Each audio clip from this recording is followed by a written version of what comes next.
Just one day away from the release of the first documentary film from SkyWatchTV and Defender Films. Welcome to SkyWatchTV for Monday, November 16th. I'm Derek Gilbert in studio with Tom Horn and with the man behind the camera who makes us look good here on SkyWatchTV and who did the filming for the interviews that you'll see in Inhuman.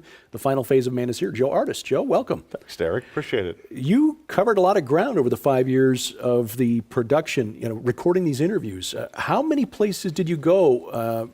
And what was it like out there? A little behind the scenes insight for people before the release of the film here. What was the travel like to collect all of the interviews that made it into the film? You know, to be honest, it took several years, so I couldn't even account at this point for how many states we went through. At one point, I think I had kind of tentatively in my mind counted it like 20. We'd been in or through 21 states and did several interviews that never made it into the film, not because they weren't amazing in content, but we were, of course, Tom said in a previous program that the film he had hoped would end at an hour and a half, but every time he looked at content, he felt like we need to keep these parts in. So in addition to the footage that people will see in the movie, just figure there's countless hours of footage that we took for the film, years before the film would become edited by Gans Shimura, that we thought at one time might make it into the movie, but tons of states, tons of hotels, tons of traveling. And we keep calling this a 5-year project, but the truth is the idea started long before we started production. So this has been a vision of Tom's for quite some time. And I want to say a special shout out to Gans Shimura, because for me, I was really close to this project.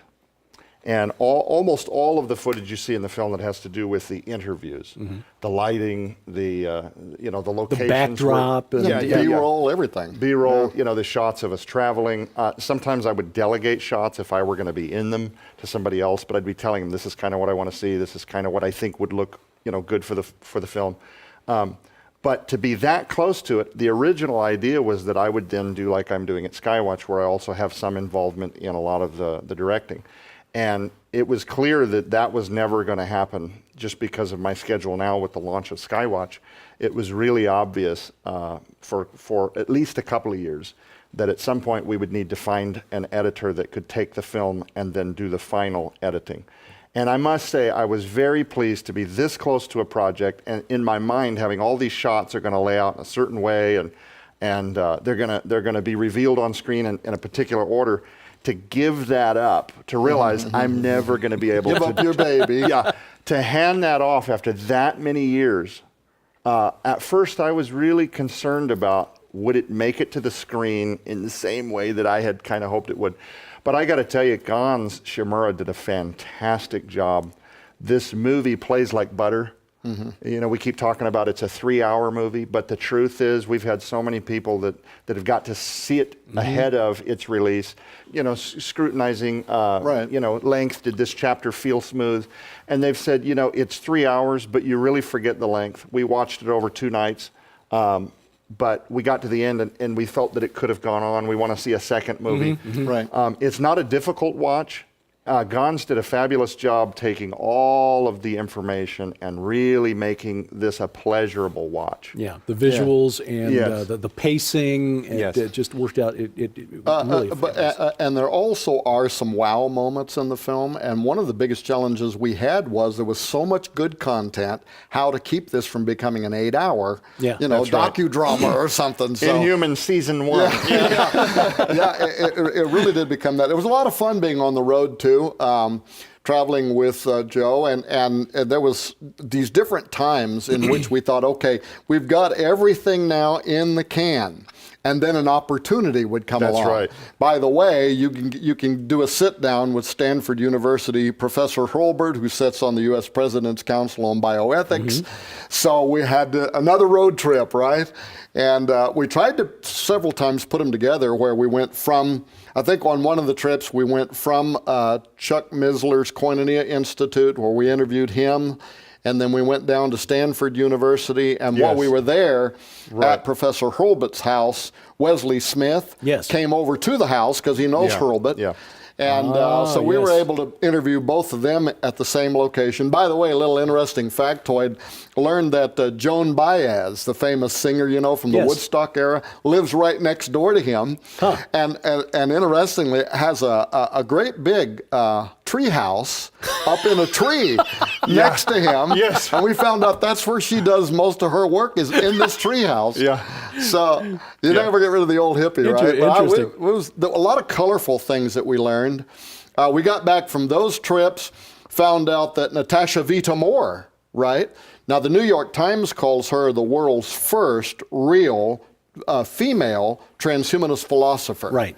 And she does her whole body by design thing. Well, we talked to her on camera a lot. She made quite a bit into this film on the subject of the future bodies and what they will look like and what she's hoping will be accomplished. And so met a lot of very interesting people, some of whose worldview is so diametrically different than ours.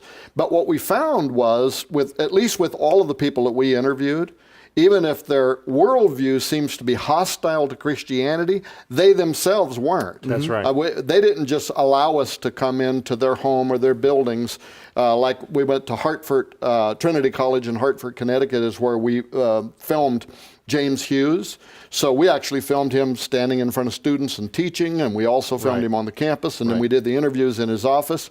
We found each of these people to just, I mean, they'd be like a good neighbor, right? Yeah. So it was, in its own way, it was a very interesting journey to take, knowing that this started out with what seemed like was going to be some hostility. That's right.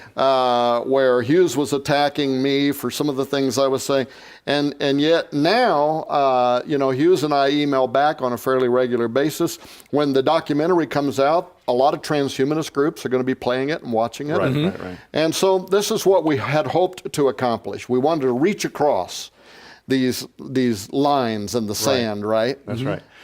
When we started the journey early on, there were even moments where I asked Tom, I said, are you sure this is even safe? Yeah. Because some of the places we went, we knew there was a strong possibility or even probability we might be greeted by people with diabolically oppositional worldviews. They've clearly followed to the degree that they know enough about Tom to, you know, attack him on the web and things like this. And now we're going to, I felt, and sometimes we're walking into the lion's den. Is this a good idea? Let me ask you about that, because, because Natasha Vita-More's husband, Max Moore, is an avowed opponent of Christianity. Let me put it that way. Right. I don't claim to know exactly what he believes, but I know it's whatever Christianity is, it's pretty much the opposite of that. So what was it like when you got to their home and Max Moore knew who you were, Tom, and what you guys represent? Right. Well, and of course, he's the father of transhumanism. Yes. One of them. And don't forget that it wasn't too long before that, where at the Mormon Transhumanist Association conference in Utah, they had kind of been eating me for lunch. I didn't know that till later on, and a magazine article was Which was probably good for me, because it would have added to my whole, wait, is this safe? Is this a good idea? I mean, but at that conference, Max Moore actually kind of made some commentary off an old article he had written in praise of Lucifer. Yeah. So I mean, but what I will tell you is, when we went into their home, they were very cordial. They were very nice to us. yes. There was nothing vitriolic. There was no snide remarks. Well, people are going to see on this movie, they're going to watch these interviews with Natasha. And on screen, she's very kind. She's very warm. She's very warm. Yeah. Let me tell you that off camera, same person. Yeah. Right. Our experience with her was that she was very hospitable. In fact, she even showed me a couple of tricks that she's trained her dog to do, which I got a kick out of.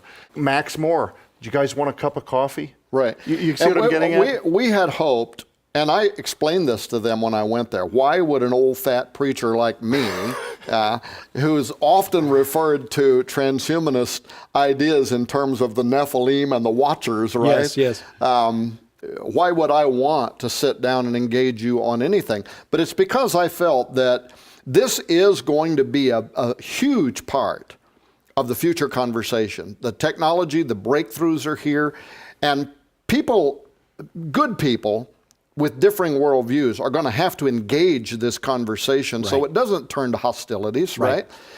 So it was kind of reaching across the line to say, look, you're never going to change what I think. I doubt I could ever change what you think, but we need to be having this conversation so that you're not defining it on your own.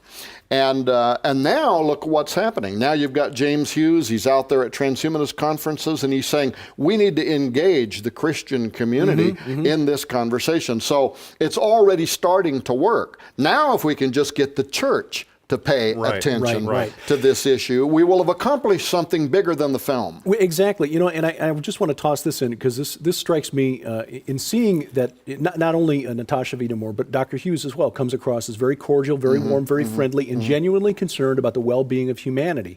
And according to what we've seen in the news recently and some of his statements in public, open to this discussion. As you say, we're probably not going to change his mind, but open to the discussion.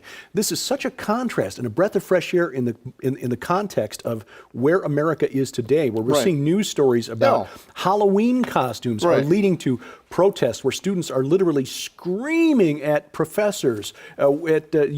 Just up the road from us here in Missouri, where the two top officials of the University of Missouri system in the state were forced to step down because nobody wanted to listen to the other side. Nobody wants to talk. We need to talk, not shoot each other. That's right. Exactly. Yeah, and so, that was a really big part of what we were hoping to accomplish with this, and now it seems to be working. But again, we also, I have to admit, I have the hope of trying to prick the conscience of some of these transhumanist figures to make them think about this big question called God. And like I said on the last program, we've watched Hugo de Garis go from saying I'm an atheist to saying I'm an agnostic to now saying I am a deist and you cannot deny intelligent design. That's what we hope to do, to be able to engage people on an honest and intellectual level to talk about these issues. But that's not the only reason that the film was made, but that is a part of what we are hoping to do, to reach across, to reach people, because we believe that we have an answer to something that they're looking for. They're looking for eternal life. They're looking for immortality. They're looking for transcendence. We believe we already have the key to all of that in the person of Jesus Christ. Amen. That is the goal. All of what we do here at SkyWatch TV, from the geopolitical discussions to this discussion that we're having about the transhumanist movement, all points to Christ and Him crucified. And if we ever fail to do that, we are failing in our mission. And that is one of the reasons that we are, Sharon and I are both so honored and blessed to be here and part of this. Well, tomorrow, I know we got to leave, right? But tomorrow is the consummation. That's right. Of this 5 years of research and work, traveling all over the place, interviewing all of these people with different worldviews, great intellects. I couldn't be prouder of the final product. I want to tell people that I think people are going to be very impressed with the quality of this film. Everybody from Gon Shimura to the lighting director and the field film, the dialogue that we gathered is cutting edge. It's first rate. Sharon Gilbert, of course, came in as our science advisor and also has a wonderful narrating voice. People are going to learn some new things about your favorite person in the world, right? But I'm really looking forward to it. It's coming out tomorrow. Yes. November 17th is the release date for Inhuman. The final phase of man is here. We'll tell you a little bit more about what you get if you order the film in just a moment. But it is an important discussion, and it's one that we need to have. And so many in the church right now are just not even aware of the term and what the meaning of the word transhuman is. It's an honor to be just involved even in just a small way in this part of this project. So tomorrow's the day. We hope you'll take advantage of it. For Tom Horn and Joe Ardis, I'm Derek Gilbert. Thank you for watching as we keep watch. This is SkyWatch TV. Coming exclusively from SkyWatch TV for a very limited time starting November 17th, 2015. When you purchase the new documentary film Inhuman and the companion book Dead Pets Don't Lie from SkyWatch TV, you'll receive the largest giveaway in SkyWatch TV history. An unprecedented $300 in free books, audio sets, and DVDs to add to your library or to give away as gifts during this holiday season. Included in this limited time giveaway are never before offered free audio sets. Over 30 hours of the most sought after interviews in history with global experts combined on a special 2-disc volume set discussing the unfolding genetic Armageddon now underway and what you need to know to survive the future. Featuring Something Transhumanism This Way Comes, The Coming Replacement Humans, The Days of Noah, The Coming Zombie Apocalypse, Conspiracy Theory, Psychotronic Warfare. Also, for a very limited time, in addition to the never-before-offered free best-selling audio sets, if you order before this special offer expires, you'll also receive the multi-part SkyWatch TV special investigative report on Inhuman the documentary and Dead Pets Don't Lie, the award-winning book Forbidden Gates, Pandemonium's Engine, the best-selling DVD by dog behavior expert Joe Ardis, The Natural Dog Training Method, the breakthrough book for pet enthusiasts everywhere, Do Our Pets Go to Heaven? 2 additional mystery books with a $40 value. And if you're one of the first 3,000 customers to place your order during this limited time offer, you will also receive, absolutely free, the groundbreaking WorldNet daily film, The Last Pope, featuring Tom Horn. Place your order beginning November 17th, 2015. Altogether, the never-before-offered free 6 full audio series on a 2-disc volume set plus the 5 free books and 2 additional DVDs total an astounding $300 giveaway to add to your library or to give away as gifts during this holiday season. So it's urgent that beginning November 17th, 2015, you order the new documentary film Inhuman and the companion book Dead Pets Don't Lie for only $39.95 to also receive the largest giveaway in SkyWatch TV history. But please understand this offer will end without notification and is on a first-come, first-served basis starting November 17th. So be sure to visit SkyWatchTV.com to follow the countdown to the greatest giveaway in SkyWatch TV history. Order the new documentary film Inhuman and the companion book Dead Pets Don't Lie for only $39.95 to also receive the largest giveaway in SkyWatch TV history.